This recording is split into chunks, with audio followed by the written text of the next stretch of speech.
हरे कृष्ण सभी को। आप सबका एक बार और स्वागत है आज के श्रीमद् भागवतम के क्लास में। तो लगभग 15 चैप्टर हमने कंप्लीट कर दिया है। आज चैप्टर नंबर 16 स्टार्ट करेंगे, लेकिन इससे पहले भगवान श्री कृष्ण की प्रार्थना करेंगे। तो सभी लोग हाथ जोड़ लें, भगवान श्री कृष्ण की प्रार्थना करेंगे। ओम नमो भगवते वासुदेवाय।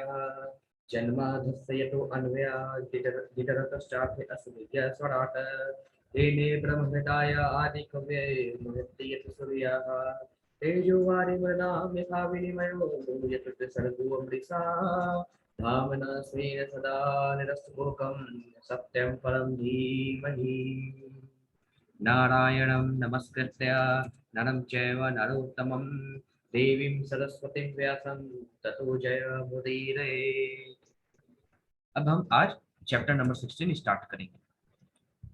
ठीक है, तो चैप्टर नंबर 16 का नाम है परीक्षित ने कलयुग का सत्कार किस प्रकार किया, किस तरह किया, इसके बारे में हम पढ़ेंगे। श्री सूतुवाच। अब यहाँ पे श्री सूत जी सोनक एवं आदि ऋषियों को बोलते हैं। सोनक ऋषि एवं आदि महर्षि गणों को क्या बोलते हैं? श्री सूतुवाच ततः परीक्षिते द्विजवर्य शिक्षया महि महाभागवतः ससाह सह यथा हि श्रुत्या मभिजात कोविदः समादिशन् विप्रमहद गुणस्तथा। अब श्री सूत जी महाराज कहते हैं, हे विद्यमान ब्राह्मणों, तब महाराज परीक्षित श्रेष्ठ द्विज ब्राह्मणों के आदेशों के अनुसार महान भगवत भक्त के रूप में संसार पर राज्य करने लगे।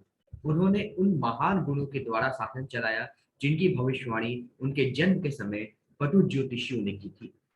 तो यहाँ पे श्री सूत गोस्वामी कहते हैं कि हे विद्यमान ब्राह्मणों, हे सुनक आदि ऋषि, सुनिए। जब पांडव लोग भगवत धाम को चले गए, उसके पश्चात महाराज परीक्षित ने जितने भी वहां पे ब्राह्मण थे, जितने भी गुरु थे, सबके आदेशा अनुसार अपने राज्य को चलाया। और चूंकि वो महान भगवत भक्त थे ही, उनको गर्भ में ही भगवान श्री कृष्ण का दर्शन हो गया था। तो भगवान श्री कृष्ण के महान भगवत भक्त थे, महान भक्त थे। तो उन्होंने, जैसे कि महाराज युधिष्ठिर को ज्योतिष आचार्यों ने बताया था, उनके गुणों के हिसाब से उन्होंने अपने राज्य को चलाना प्रारंभ किया, शासन प्रारंभ किया करना। ठीक है, फिर आगे स उत्तर अस्य तनयामु उपयम इरावतीं जनमेज्यादिं सचित दुरस्त अस्यामुक्ते पादयते सुतान। राजा परीक्षित ने राजा उत्तर की पुत्री इरावती से विवाह किया और उससे उन्हें ज्येष्ठ पुत्र महाराज जन्मेजय सहित 4 पुत्र प्राप्त हुए। तो राजा परीक्षित ने किससे विवाह किया? राजा उत्तर की पुत्री। उत्तर कौन थी? उत्तरा की बहन। उत्तर कौन थी? उत्तरा की बहन। ठीक है, राजा उत्तर की पुत्री, एक राजा उत्तर थी, उसकी पुत्री उत्तरा कौन थी? उत्तर की बहन। ठीक है, तो राजा परीक्षित ने क्या किया? उत्तर की पुत्री इरावती से विवाह किया और उसमें उन्हें ज्येष्ठ पुत्र महाराज जन्मेजय सहित 4 पुत्र प्राप्त हुए। तो उनका सबसे बड़े पुत्र का नाम क्या था? महाराज परीक्षित के जन्मेजय, और उसके अलावा 3 अन्य पुत्र भी थे। फिर आगे आजहार आजहार अश्वमेधां स्त्रीं गंगायां पुरी दक्षिणा शारदतं गुरुं कृत्वा देवा यत्रा शिगोचरः। महाराज परीक्षित ने कृपाचार्य को अपना गुरु चुनने के बाद, कृपाचार्य उस समय नहीं गए थे, कृपाचार्य युद्ध में भी नहीं मारे गए थे, तो महाराज परीक्षित ने कृपाचार्य को अपना गुरु चुना, कृपाचार्य को गुरु चुना। उसके बाद गंगा के तट पर 3 अश्वमेध यज्ञ किए। इन्हें आगंतुकों एवं निमंत्रितों को पर्याप्त दक्षिणा देकर संपन्न किया गया। इन यज्ञों में सामान्य लोग भी देवताओं का दर्शन पा सके। अब यहाँ पे देखिए, महाराज परीक्षित ने कृपाचार्य को अपना गुरु चुना। उसके बाद उन्होंने गंगा के तट पर 3 अश्वमेध यज्ञ किए। तो महाराज परीक्षित ने जिन जिन लोगों को बुलाया था, जो भी आगंतुक एवं निमंत्रित को आए थे उनकी राजस्व यज्ञ में, अश्वमेध यज्ञ में, तो महाराज परीक्षित ने सबको दान दक्षिणा दिया, संपन्न दान दक्षिणा पर्याप्त मात्रा में देकर संपन्न किया। इन यज्ञों में कई ऐसे देवता भी आए थे जो सामान्य लोगों का रूप धर कर आए थे महाराज परीक्षित की यज्ञ कि वो इन यज्ञों में सामान्य लोग भी देवताओं का दर्शन पा सके। ठीक है, तो याद रखिएगा कि महाराज परीक्षित ने कृपाचार्य जी को गुरु बनाया, गंगा के तट पर अश्वमेघ यज्ञ किया, 3 अश्वमेघ यज्ञ किया। जितने भी लोग आए थे उन सबको पर्याप्त दान दक्षिणा दिया, और इन यज्ञों में सामान्य लोग भी देवता का दर्शन पा सके। फिर आगे, निजग्राहो जसा विरह कलिंग दिग्विजय क्वचित नृपलिंगधरम शुद्रम घननंतम गोमिथुनम पदः। एक बार जब महाराज परीक्षित विश्व दिग्विजय करने निकले तो उन्होंने देखा कि कलयुग का स्वामी, जो शूद्र से भी निम्न था, राजा का वेश धारण करके गाय तथा बैल की जोड़ी के पांव पर प्रहार कर रहा था। राजा ने उसे पर्याप्त दंड देने के लिए तुरंत पकड़ लिया। तो यहाँ पे देखिए कि एक बार क्या हुआ कि एक बार महाराज परीक्षित विश्व दिग्विजयी करने के लिए जब जा रहे थे तो उन्होंने देखा कि एक जो कलयुग का स्वामी है, कली पुरुष, वो शूद्र से भी निम्न था, शूद्र से भी नीचे जाति का था, और राजा का वेश धारण करके गाय तथा बैल की जोड़ी के, एक गाय थी और एक बैल, इन दोनों की जोड़ी के पांवों पर प्रहार कर रहा था। राजा ने निश्चय किया कि इस कली पुरुष को मैं दंड दूंगा, और उसके लिए राजा ने उसको तुरंत पकड़ लिया। फिर आगे, शौनक उवाच कस्य हेतु निर्जग्राह कलिम दिग्विजय नृपः नृदेव चिन्ह घृतशूद्र कौ असौ गामयः पदाहनत तत् कथयता महाभाग यदि कृष्णे कथाश्रयम्।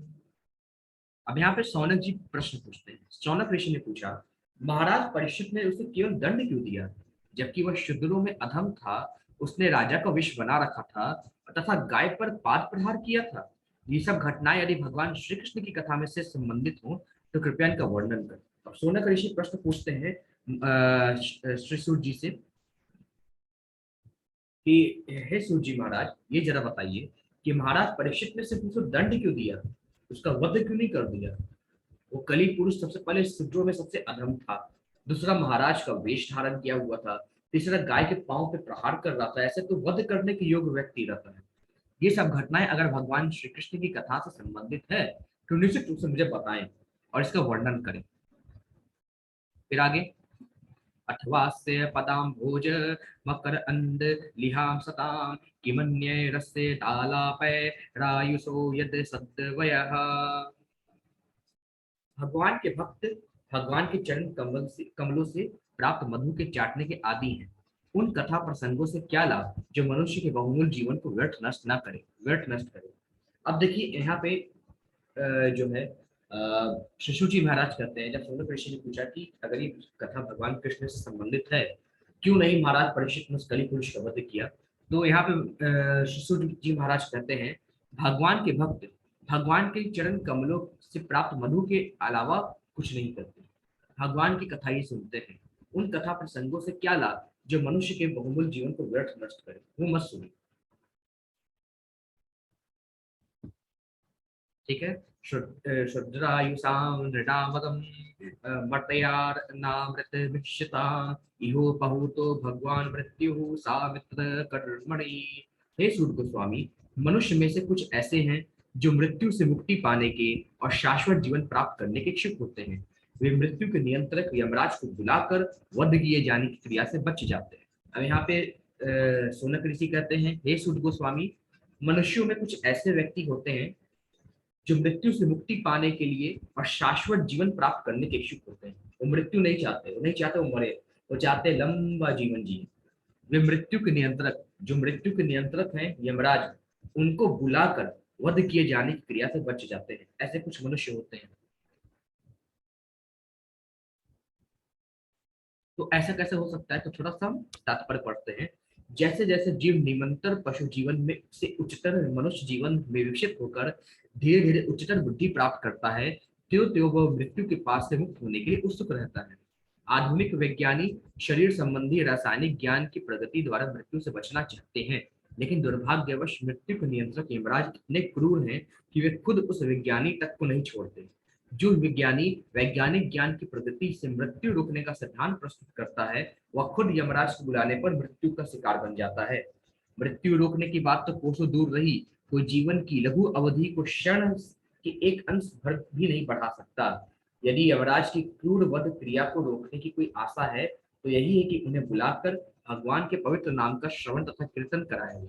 यमराज भगवान के परम भक्त हैं और उन्हें उन शुद्ध भक्तों द्वारा कीर्तनों तथा यज्ञों में आमंत्रित किया जाना अच्छा लगता है। भगवान की भक्ति में निरंतर लगे रहते हैं। इस तरह शौनक आदि ऋषियों ने नैमिषारण्य में संपन्न हो रहे यज्ञ में यमराज को सम्मिलित होने के लिए आमंत्रित किया। यह उन लोगों के लिए अच्छा है जो मरना नहीं चाहते। तो यहाँ पे शौनक ऋषि कहते हैं कि कुछ ऐसे मनुष्य होते हैं जो लंबा जीना चाहते हैं, वो कुछ ऐसा कार्य करते हैं जिससे लंबा जी पाते हैं, वो खुद यमराज को आमंत्रित करते हैं। तो इसका मतलब यही है, यमराज किसी भी चीज से शांत नहीं होते। अगर कोई व्यक्ति लंबा जीना चाहता है तो भगवान के नाम का कीर्तन करे, और संभव हो तो यमराज को भी बुला ले कि आइए प्रभु अभी कीर्तन कीजिए, क्योंकि वो स्वयं भगवान के भक्त हैं। सब कुछ छोड़ के भगवान का कीर्तन करने लगते हैं। तो जो 1000 वर्ष तक संकल्प लिया था सुनक आदि ऋषियों ने कि हम जो है यज्ञ का आवाहन करेंगे 1000 वर्ष तक, तो उन्होंने यमराज को भी बुला के रखा। ठीक है। फिर आगे, न न कश्चिन्न म्रियते तावद् यावदास्त इहान्तकः एतदर्थं हि भगवान् भूतः परम श्रीभिः और्निलोके पियेत् हरिलीलामृतं वचः। जब तक सबों की मृत्यु के कारण यमराज यहाँ पर उपस्थित हैं, तब तक किसी की मृत्यु नहीं हो। ऋषियों ने मृत्यु के नियंत्रक यमराज को आमंत्रित किया है, जो भगवान के प्रतिनिधि हैं। उनकी पकड़ में आने वाले सारे जीवों को भगवान की दिव्य लीलाओं की इस वार्ता के रूप में मृत्यु रहित अमृत का श्रवण करने का लाभ उठाना चाहिए। तो जब तक सबों की मृत्यु के कारण यमराज यहाँ पर उपस्थित हैं, क्योंकि जहां जहां मृत्यु होती है किसी की, तो वहां पे यमराज आते हैं। अगर किसी की मृत्यु है तो यमराज आएंगे ही। जैसे ही यमराज आए उनको कथा के लिए आमंत्रित कर दें, तो यमराज कथा में लग जाएंगे। ठीक है। तो चूंकि मृत्यु के नियंत्रक कौन है? यमराज, जो भगवान के प्रतिनिधि हैं।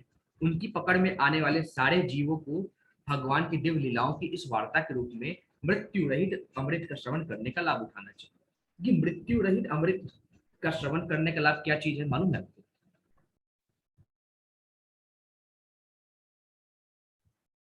ये मृत्यु रहित अमृत क्या है? कथा। जिस प्रकार से भगवत नाम का कीर्तन, अगर यमराज को बुला कर भगवत नाम का कीर्तन कराते हैं, तो यमराज भी भगवान की भक्ति करते हैं और उससे मृत्यु टल सकती है। उसी प्रकार से जब हम श्रीमद् भागवतम की कथा सुनते हैं, तो ये एक ऐसी अमृत है कि हमें जीवन से टाल देती है। जैसे मृत्यु अटल है, मृत्यु नहीं टाली जा सकती किसी भी तरह से, परंतु ये हमारे जीवन को सुखमय बना देती है और हमें अमर कर देती है। ये श्रीमद् भागवतम ऐसा कथा है। फिर मंदस्य मंद प्रज्ञस्य वयो मंदायुषश्च वै निद्रया हिन्यते नकम नक्तम दिवा च व्यर्थ कर्मभिः। अल्प बुद्धि तथा कम आयु वाले आलसी मनुष्य रात को सोने में तथा दिन को व्यर्थ के कार्य में बिता देते हैं। अब यहाँ पे सोनक आदि ऋषि कहते हैं कि जो अल्प बुद्धि मनुष्य होते हैं, कम आयु वाले व्यक्ति होते हैं, वे मनुष्य अपना रात सोने में और दिन को व्यर्थ कार्यों में, फालतू के कामों में बिता देते हैं। श्री सूतुवाच यदा परीक्षिते कुरुजा यदा परीक्षिते कुरुजांगले अवसत कलिं प्रविष्टं निजचक्रवर्तिते निशम्य वार्तामन्ति प्रियां ततः सरासनं संयुग शौंडीरा तते।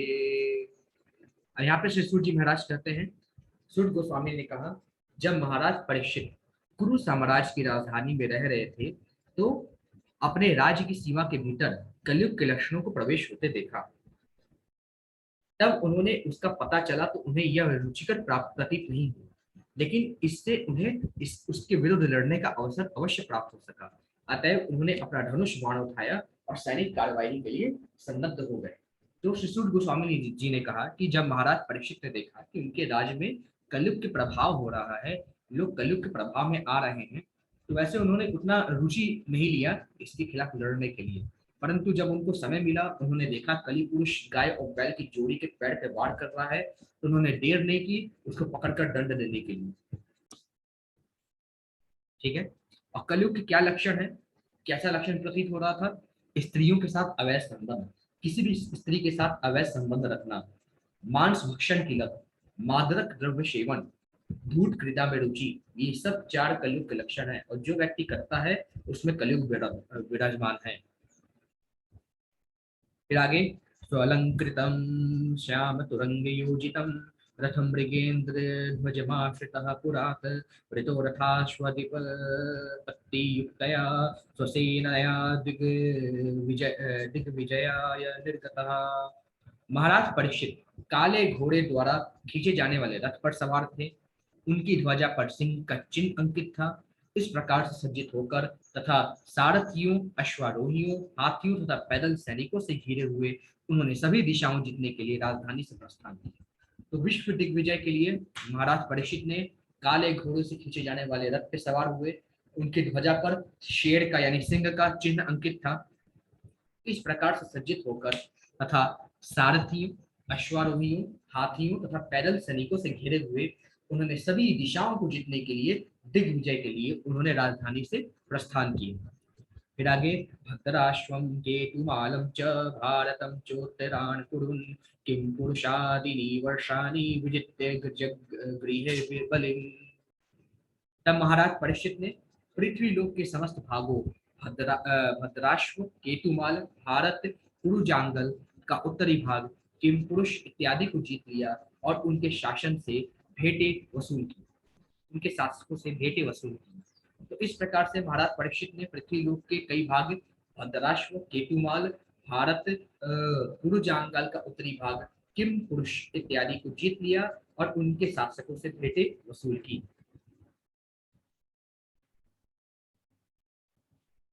फिर आगे,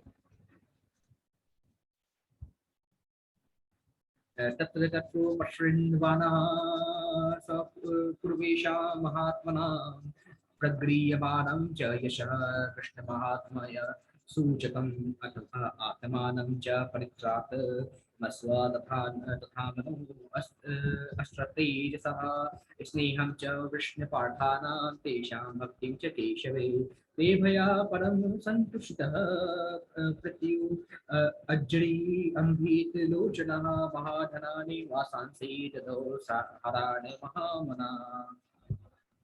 राजा जहाँ कहीं भी जाते उन्हें निरंतर अपने उन महान पूर्वजों का यशोगान सुनने मिलता जो सभी भगवत भक्त थे, तथा भगवान श्री कृष्ण के यशस्वी कार्यों की गाथा सुनने को भी मिलती। वे यह भी सुनते कि किस तरह वे स्वयं अश्वत्थामा के ब्रह्मास्त्र के प्रचंड ताप से भगवान कृष्ण द्वारा बचाए गए थे। लोग वृष्णि तथा पृथा वंशियों के मध्य अत्यधिक स्नेह का भी उल्लेख करते, क्योंकि पृथा भगवान केशव के प्रति अत्यधिक श्रद्धावान थी। राजा ने ऐसे यशोगान करने वालों से अत्यधिक प्रसन्न होकर परम संतोष के साथ अपनी आंखें खोली। उदारतावश उन्होंने प्रसन्न होकर उन्हें मूल्यवान मालाएं तथा वस्त्र भेंट किए। तो महाराज जहाँ भी जाते थे उनको अपने पूर्वजों का यशोगान सुनने को मिलता था। भगवान श्री कृष्ण की अनेक कथाएं सुनने को मिलती थी। यह भी कथा सुनने को मिलती थी कि किस प्रकार भगवान श्री कृष्ण ने स्वयं महाराज परीक्षित को गर्भ में जाकर उनकी रक्षा की थी। लोग विष्णुवंशी और पृथावंशी यानी कुंती के पुत्र और वृष्णिवंशी यानी कृष्ण और उनके पुत्रों के मध्य अत्यधिक स्नेह का अनुभव करते थे महाराज परीक्षित, और सभी लोग उल्लेख भी करते थे क्योंकि पृथा भगवान केशव के प्रति श्रद्धावान मैया थी। राजा ने ऐसे यशोगान करने वालों से अत्यधिक प्रसन्न होकर परम संतोष के साथ आंखें खोली और डांटतावश उन्होंने प्रसन्न होकर जो भी जो मांगते थे उनको वैसे वस्त्र एवं आभूषण भेंट किए जाता था।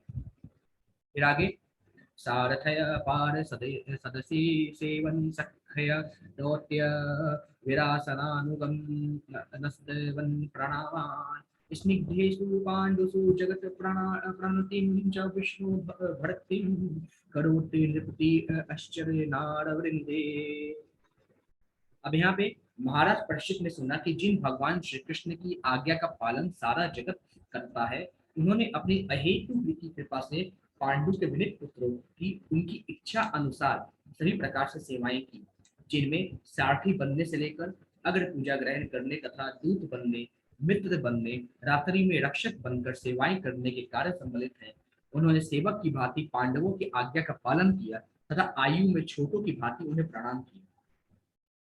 जब महाराज परीक्षित ने यह सब सुना तो भगवान के चरण कमलों की भक्ति से अभिभूत हुए थे। तो जब लोगों ने महाराज परीक्षित को भगवान कृष्ण की कथा सुनाई जहाँ पे उनको जानने के लिए मिला कि भगवान होते हुए भी उन्होंने पांडवों की सेवा की, युद्ध में अर्जुन के सारथी बने, उसके अलावा पांडवों की कई प्रकार से सेवा की। भगवान होते हुए भी उन्होंने रात्रि में पांडवों के शिविर की एक सैनिक के भांति सुरक्षा की। सारथी बनने से लेकर अग्र पूजा ग्रहण करने तक, दूत बनने तक, रात्रि में रक्षक बनकर सेवाएं करने का कार्य उन्होंने किया। उन्होंने सेवक की भांति पांडवों की आज्ञा का पालन किया तथा आयु में छोटों को सदैव प्रणाम किया। जब इस प्रकार से भगवान श्री कृष्ण के बारे में महाराज परीक्षित ने सुना तो वो भगवान श्री कृष्ण के चरण कमलों की भक्ति से अभिभूत हो उठे। फिर आगे, तस्यैवं वर्तमानस्य पूर्वेषां प्रतिमन्वहं नातिदुरे किलाश्रयं यदासीत तन्निबोध मे। अब तुम लोग मुझसे वह घटना सुन सकते हो तो जो तब घटी जब महाराज परीक्षित अपने पूर्वजों की उत्तम वृत्तियों के विषय में सुनते हुए तथा उन विचारों में डूबे हुए अपने दिन बिता रहे थे। तो इस प्रकार से महाराज परीक्षित जहाँ भी जाते सब उनको भगवान श्री कृष्ण की कथाएं सुनाते, सब उनको उनके पूर्वज पांडवों की कथा सुनाते। तो इस प्रकार वो सारी चीजें सुन रहे थे और आनंदित हो रहे थे, भक्ति से अभिभूत थे और अपने दिन बिता रहे थे।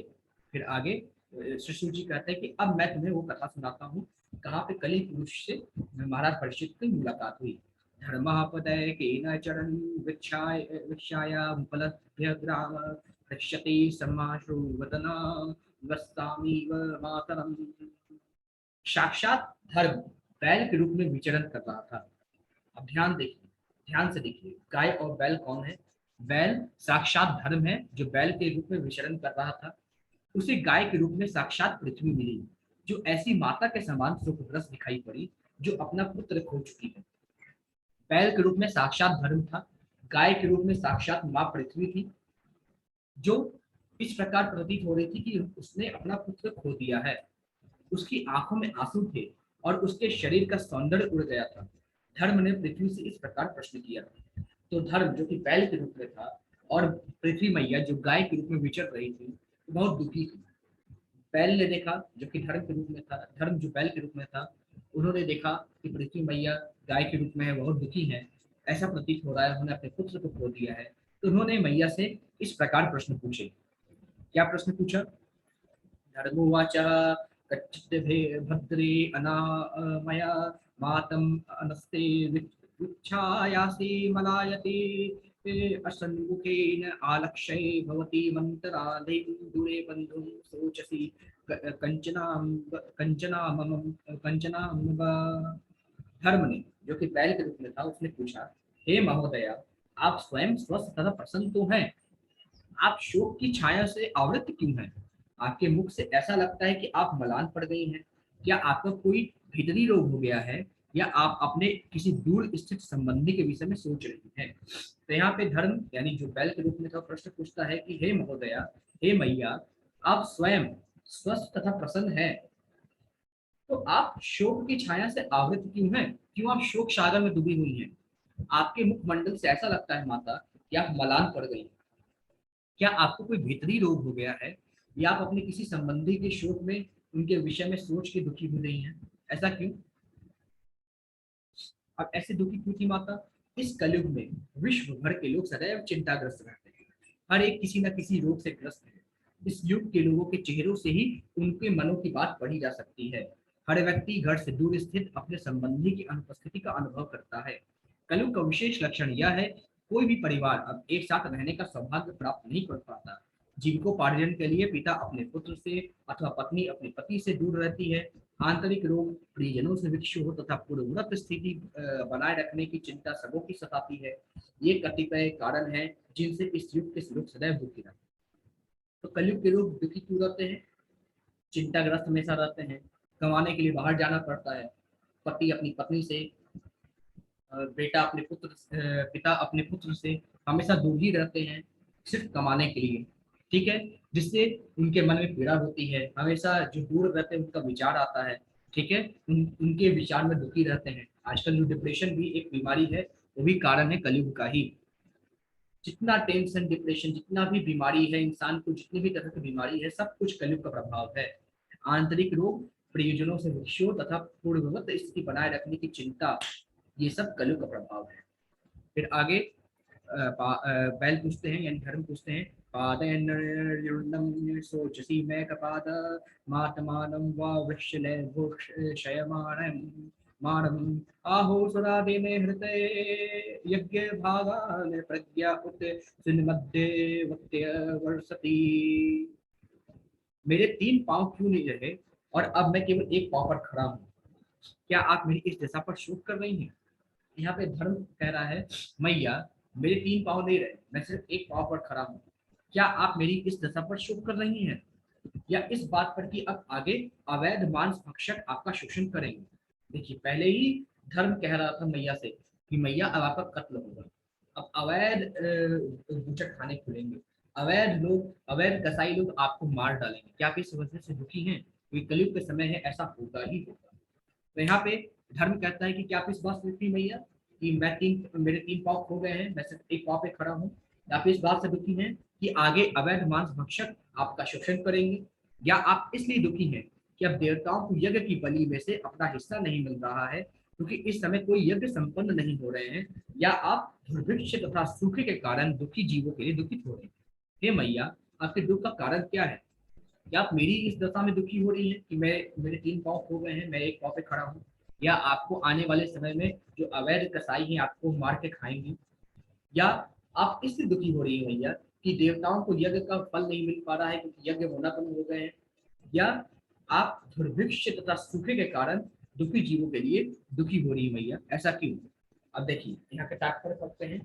जो जो कलयुग आगे बढ़ेगा त्यों तो 4 बातों का विशेष रूप से शरण होता जाएगा। ये है आयु, दया, स्मरण शक्ति तथा नैतिक और धार्मिक सिद्धांत। जैसे जैसे कलयुग आगे बढ़ेगा लोगों की उम्र कम होती जाएगी, लोगों की दया कम होते जाएगी, हर समय गुस्से में रहेंगे, हर किसी को मारने का विचार करेंगे, स्मरण शक्ति लोगों की कम होती जाएगी, नैतिक और नैतिक और धार्मिक सिद्धांत कम होते जाएंगे। 4 चीज कम होती जाएगी, आयु, दया, स्मरण शक्ति और नैतिक तथा धार्मिक सिद्धांत। चूंकि धर्म के 4 भागों में से 3 भाग का लोप हो जाएगा, अतएव प्रतीक स्वरूप बैल केवल एक पैर पर खड़ा है, धर्म एक पैर पर खड़ा है। जब सारे संसार की 3/4 जनता धर्महीन हो जाती है तो पशुओं के लिए नर्क जैसी स्थिति उत्पन्न हो जाती है। कलयुग में ईश्वर विहीन सभ्यताएं अनेक तथाकथित समितियों को जन्म देंगी। याद रखिए, कलयुग में ईश्वर विहीन सभ्यताएं, जब 3/4 जनता ईश्वर विहीन हो जाएगी, भगवान को नहीं मानेगी, तो अनेक तरह के तथाकथित समितियों को जन्म देगी जिनमें ईश्वर की प्रत्यक्ष या परोक्ष निंदा की जाएगी। और इस प्रकार नास्तिक समितियां दुनिया को ऐसा बना देगी जिससे दुनिया अच्छे लोगों के लिए बसने योग्य नहीं रहेगी। पूर्ण पुरुषोत्तम भगवान के प्रति श्रद्धा के अनुपात के अनुसार मनुष्य की कोटियां होंगी। सर्वश्रेष्ठ श्रद्धालु व्यक्ति वैष्णव तथा ब्राह्मण है, तब क्षत्रिय, फिर वैश्य, तब शूद्र, फिर मलेच्छ, यवन और अंत में चांडाल आते हैं। मानवीय भाव का पतन मलेच्छों से प्रारंभ हो जाता है और मनुष्य जाति के पतन में चांडाल तो अवनति की अंतिम अवस्था है।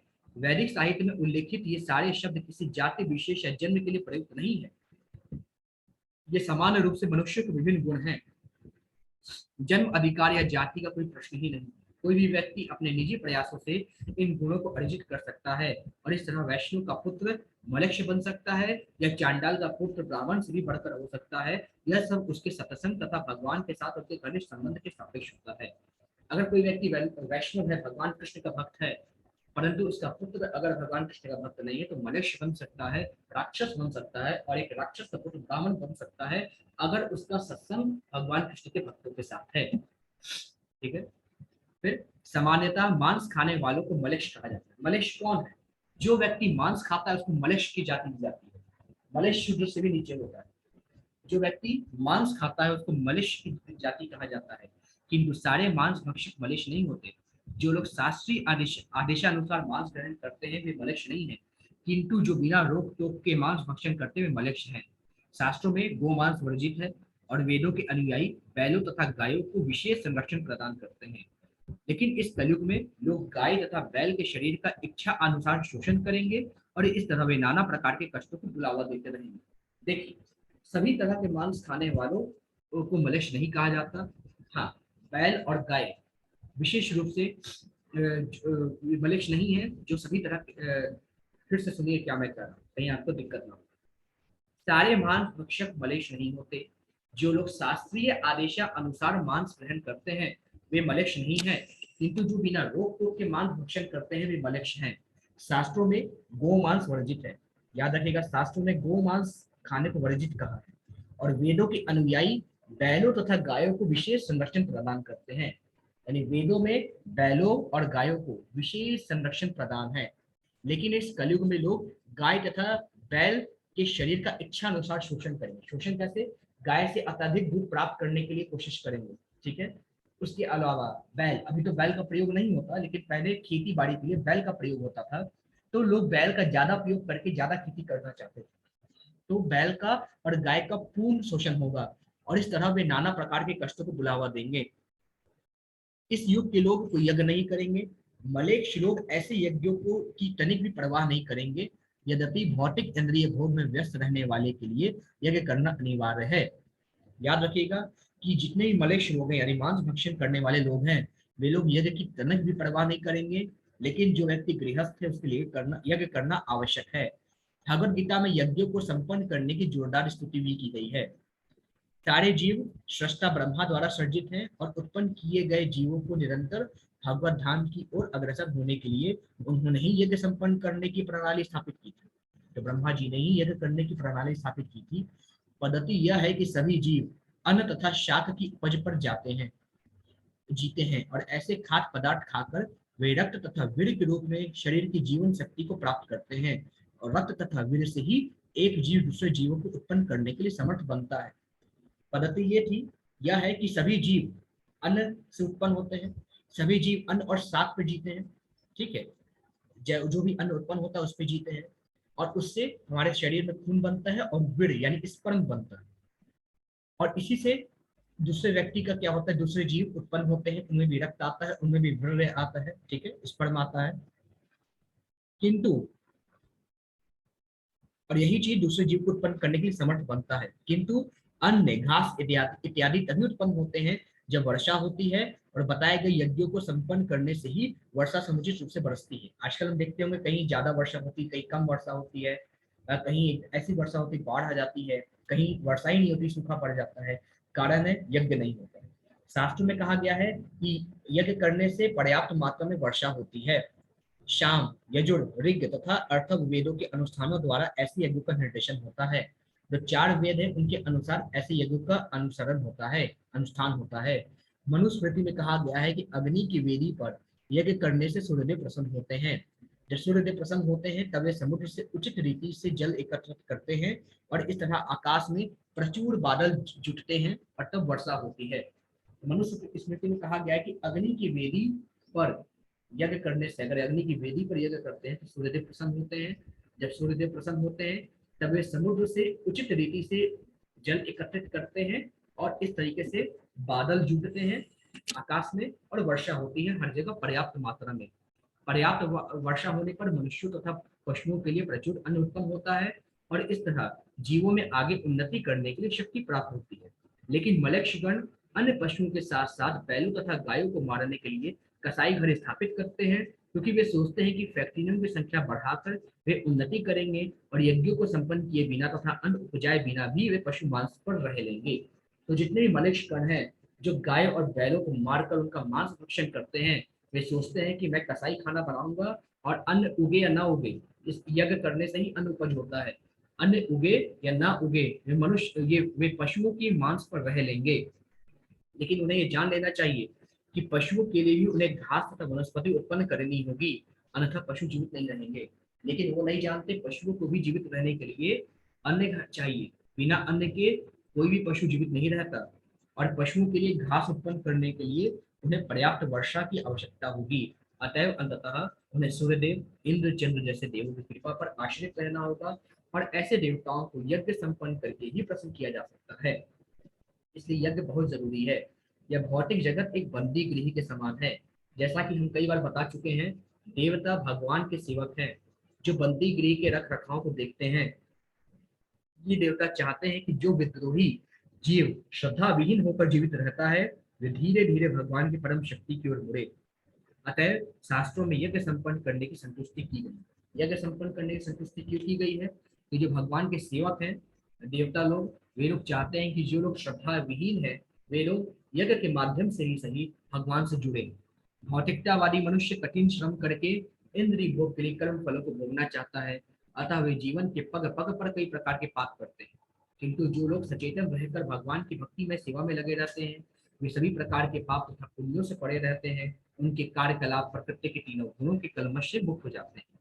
तो जो व्यक्ति सिर्फ संसार के भोग में लिप्त रहता है, वो हमेशा पाप करता है और पाप और पुण्य के कर्म के बंधन में बंधा रहता है। परंतु जो व्यक्ति भगवत भक्ति करता है, वो पाप और पुण्य के बंधन से मुक्त हो जाता है और भगवत धाम को प्राप्त करता है। भक्तों को संस्तुष्ट यज्ञ करने की आवश्यकता नहीं रहती, क्योंकि भक्त का सारा जीवन ही यज्ञ का प्रतीक है। किंतु जो लोग इंद्रिय भोग के लिए सकाम कर्म में लगे रहते हैं, उन्हें संस्तुत यज्ञ करना चाहिए, क्योंकि सकाम कर्मियों द्वारा किए गए समस्त पाप कर्म से मुक्त होने का ही एकमात्र साधन है। तो यहाँ पे बताया गया है कि जो व्यक्ति भगवान का भक्त है, तो उसे कोई तरह का यज्ञ करने की आवश्यकता नहीं है, क्योंकि इसका पूरा जीवन ही एक यज्ञ के समान है। परंतु जो व्यक्ति दिन रात काम वासना में लगा रहता है, दिन रात इंद्रिय भोग में लगा रहता है, भगवान की पूजा नहीं करता, उसको यज्ञ करना आवश्यक है, क्योंकि उसके पाप कर्मों का समापन यज्ञ से ही होगा। और नहीं करेगा तो नरक जाएगा, यज्ञ करेगा ऐसा व्यक्ति तो स्वर्ग को जाएगा, भगवत धाम को उसको भी प्राप्त नहीं है। लेकिन हाँ, अगर नरक से बचना चाहता है, इंद्रिय भोग करने वाला व्यक्ति को यज्ञ उसको करना चाहिए। यज्ञ ही ऐसे संचित पापों के शमन का साधन है। देवतागण ऐसे यज्ञों के कारण करने से ही उसी तरह प्रसन्न होते हैं, जिस प्रकार जेल के बंदियों के आज्ञाकारी बन जाने पर बंदी गृह के अधिकारी प्रसन्न होते हैं। किंतु भगवान चैतन्य ने केवल एक यज्ञ, जिसे संकीर्तन यज्ञ कहते हैं, करने के लिए संस्तुति की है, और उसमें प्रत्येक व्यक्ति भाग ले सकता है। इस तरह संकीर्तन यज्ञ अर्थात हरे कृष्ण का कीर्तन से भक्त तथा सकाम कर्मी दोनों ही समान रूप से लाभ उठा सकते हैं। तो लेकिन भगवान चैतन्य, जो कि भगवान श्री कृष्ण के अवतार हैं, उन्होंने कहा है कि इस कलयुग में सिर्फ एक ही यज्ञ महत्वपूर्ण है, हरे कृष्ण कीर्तन यज्ञ। हरे कृष्ण कृष्ण कृष्ण हरे हरे, हरे राम राम राम हरे हरे। और इस तरह कीर्तन में भक्त और सकाम कर्मी दोनों इसका लाभ उठा सकते हैं और दोनों मुक्त हो सकते हैं। इस प्रकार से चैप्टर नंबर ये श्लोक नंबर 20 तक हम करते हैं। कल से श्लोक नंबर 21 स्टार्ट करेंगे। ठीक है। हरे कृष्ण से बहुत बहुत धन्यवाद। हरे कृष्ण।